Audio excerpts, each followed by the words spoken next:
Welcome back friends. स्वागत है आप सभी का हमारे यूट्यूब चैनल पे एक बार फिर से। आप सबके लिए एक बहुत बड़ी एक इम्पॉर्टेंट अपडेट आया है गवर्नमेंट ऑफ बिहार की तरफ से।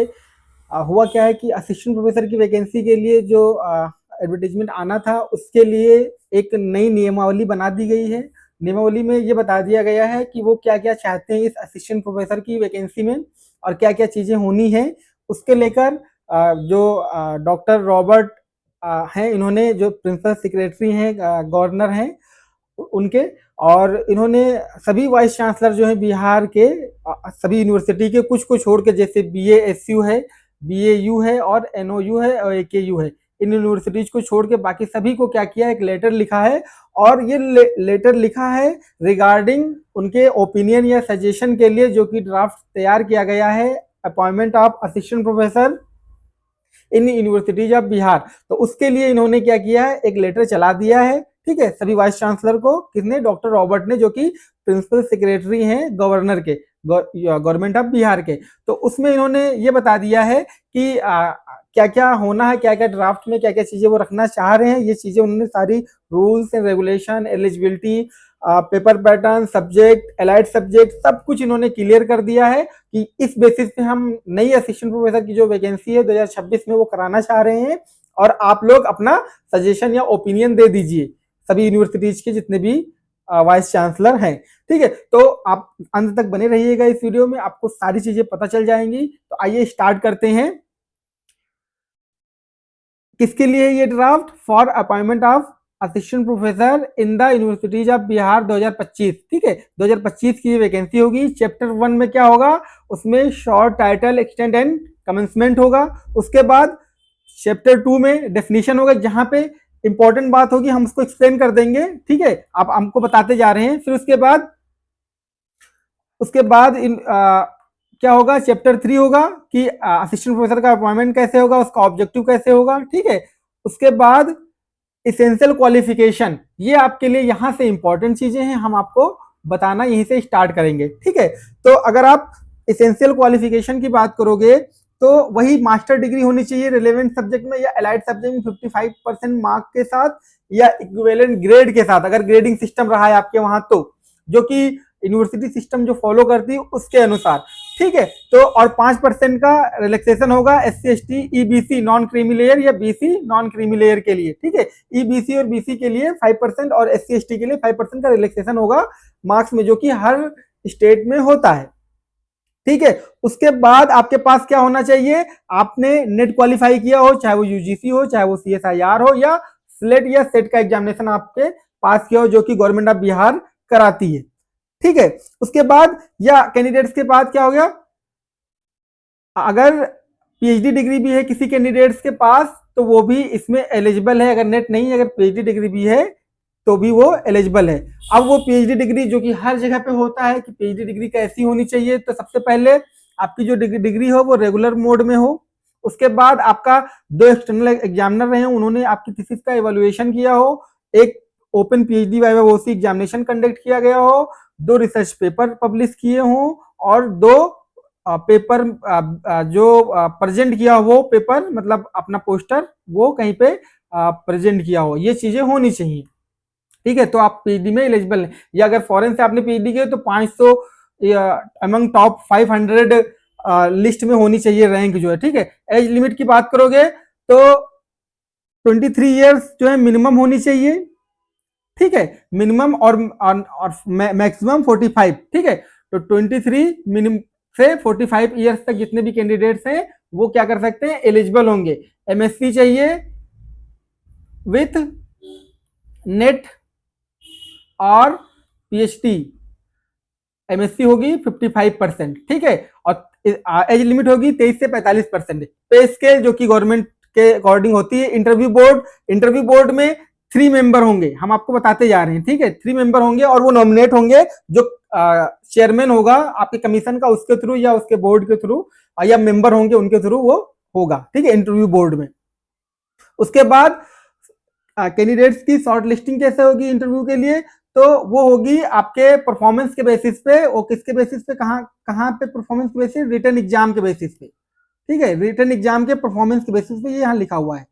ठीक है, अब वो रिटन एग्जाम कैसे होगा, एलाइड सब्जेक्ट में एलिजिबिलिटी कैसे होंगी वो हम अभी आपको बाहर बता देंगे बाद में, उसमें सारी पूरी लिस्ट दी हुई कौन से एलाइड सब्जेक्ट में कौन से।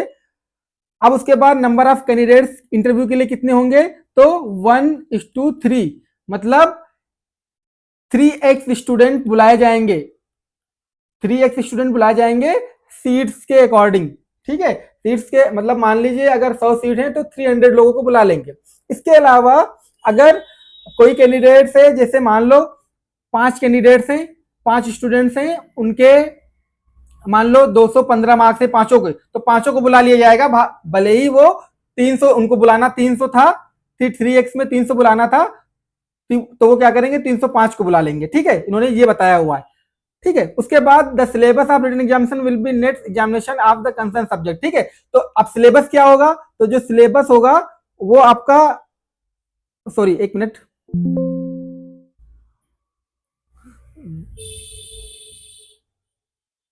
जो आपका सिलेबस होगा वो होगा आपका जो नेट एग्जामिनेशन का सिलेबस है उस सब्जेक्ट का, वही सिलेबस होगा इस एग्जाम के लिए जो आपका असिस्टेंट प्रोफेसर के लिए होना जा रहा है, तो नेट सेम एज नेट। ठीक है, तो सिलेबस की बात करें, सिलेबस सेम एज नेट, हम अभी खास बात इसकी बता देंगे आपको एक साथ में लिख के। फिर उसके बाद एग्जामिनेशन का मोड क्या होगा, उस पर आते हैं। एग्जामिनेशन के मोड की बात करें तो ये होगा डिस्क्रिप्टिव टाइप। ठीक है, यहां लिखा हुआ है डिस्क्रिप्टिव टाइप होगा, कैसे होगा, डिस्क्रिप्टिव टाइप। अब अगर डिस्क्रिप्टिव टाइप है तो कितने मार्क्स का होगा वो आगे लिखा हुआ, हम यही आपको बता देते हैं, टोटल 160 मार्क्स का होगा और इंटरव्यू होगा 40 मार्क्स का, ये होगा इंटरव्यू। ठीक है, ये होगा एग्जाम। ठीक है, तो ये हो गया आपके लिए रिटन एग्जाम। फिर उसके बाद कुछ प्रोसेसिंग फीस होगी, उसके बाद रिजर्वेशन जो कि गवर्नमेंट के अकॉर्डिंग होगा। फिर सिलेक्शन प्रोसेस कैसे होगा, तो सिलेक्शन प्रोसेस के लिए इन्होंने वही वही जो मैंने बताया कि एक 3 घंटे का एग्जाम होगा, 3 घंटे का एग्जाम होगा। एलिजिबल कैंडिडेट जो होंगे कंसर्न सब्जेक्ट में वो उसमें क्या होगा 160 मार्क्स का वो पेपर होगा, 3 आवर्स के लिए होगा। और मिनिमम क्वालिफाइंग परसेंटेज जो होगा 50% होगा सभी कैंडिडेट्स के लिए except SC ST and PWD। ठीक है, 45% के लिए। ठीक है, तो टोटल 160 मार्क्स होंगे, 3 आवर्स का पेपर होगा। ठीक है, और 50% क्वालिफाइंग होगा फॉर UR एंड BC और EBC, 45% होगा SC ST PWD के लिए। ठीक है, ये बात हो गई। जो इस एग्जाम में रिटन एग्जाम में क्वालिफाई करेंगे वही जो होंगे वो आगे जाएंगे इंटरव्यू के लिए। ठीक है, ये बात लिखी हुई है। उसके बाद जो इंटरव्यू होगा वो 40 मार्क्स का आपका होगा, ये लिखा हुआ है।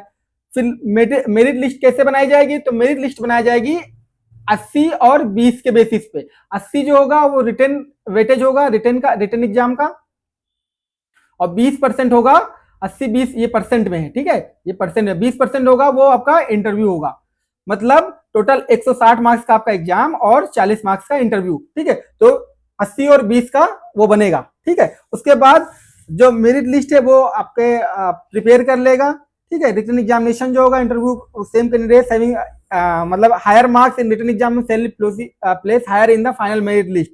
ठीक है, तो अगर रिटन एग्जाम में किसी के ज्यादा मार्क्स हैं तो उनको क्या करेंगे कि आगे रखेंगे मेरिट लिस्ट में, चाहे आपका इंटरव्यू में ज्यादा हो। ठीक है, ये हो गया।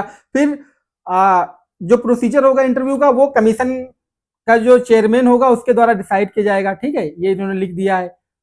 ठीक है, उसके बाद अपॉइंटमेंट क्या होगा, वो आपको अपॉइंटमेंट मिल जाएगा जब आपका हो जाएगा, तो एक मंथ के अंदर आपको ज्वाइन करने होगा, वो उन्होंने लिखा हुआ है।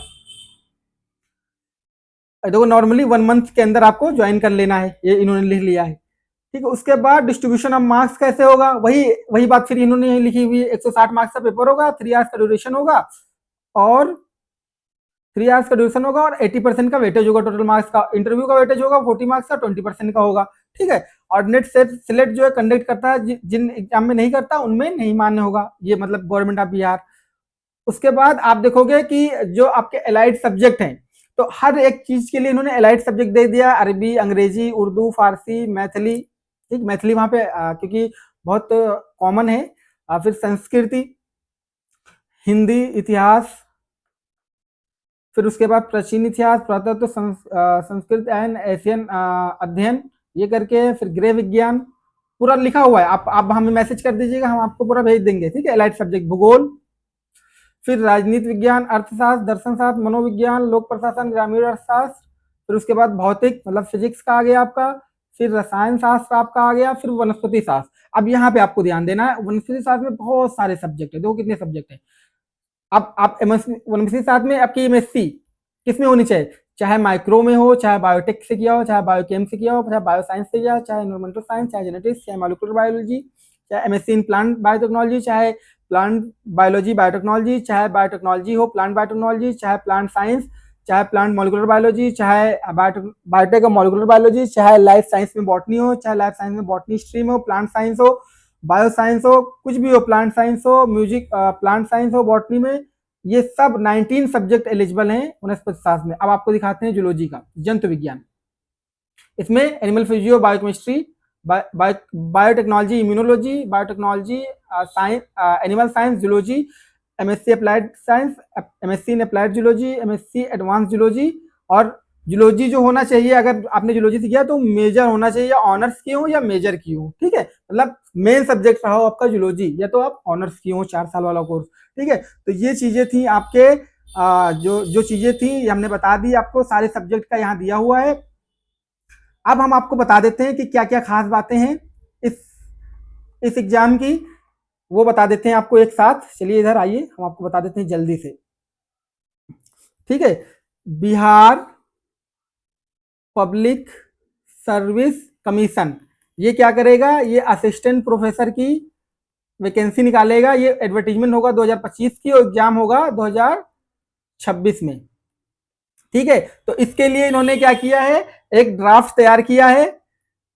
और इस ड्राफ्ट में क्या क्या खास बातें हैं, पहली बात तो वो कैंडिडेट एलिजिबल होंगे जिन्होंने एमएससी किया हो, 55% मार्क्स, नेट हो क्वालिफाइंग, नेट या सेट क्वालिफाइंग हो, या पीएचडी की हो, प्लस होना चाहिए या और होना चाहिए, ठीक है। उसके बाद ये लोग एलिजिबल हो जाएंगे। जो एग्जामिनेशन का मोड होगा, एग्जामिनेशन का मोड होगा वो डिस्क्रिप्टिव है।